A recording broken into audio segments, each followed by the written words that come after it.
Hello મિત્રો, તમારે અમારા બ્લોગમાં સ્વાગત છે અને તમે નવા હોય તો લાઇક શેર ને સબસ્ક્રાઈબ કરવાનું ભૂલતા નહીં અને કમેન્ટ કરવાનું ભૂલજો નહીં. અને જો તમે આવી ગયો છો સવારમાં ખેતરમાં તો તમને બતાવીશ મારું ખેતર અને તલ બતાવીશ કે કેવા તલ થયા છે.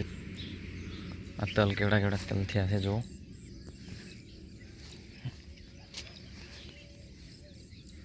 આ તલ કેવડા કેવડા થયા છે. જો મિત્રો, નીચેથી મોડીને તલ કેવડા કેવડા થયા.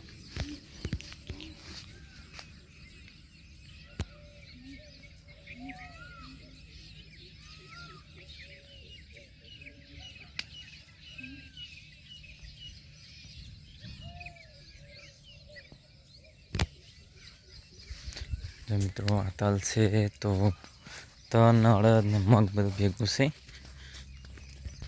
તો સવારમાં આવી ગયો છું બ્લોગ બનાવવા અને જો ચેકવાય છે જોઈ શકો છો તમે.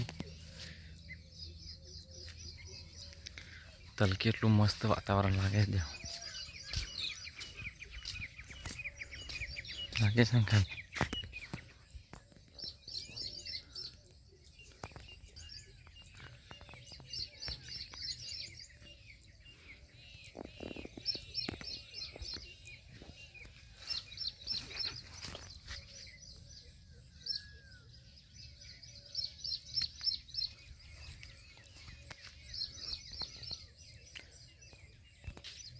તો મિત્રો, આ તલ ને તમે જોઈ શકો છો તલ કેવા થયા છે. જો તમને આ તલ પસંદ આવ્યા તો કમેન્ટ કરજો કે તલ કેવા થયા છે.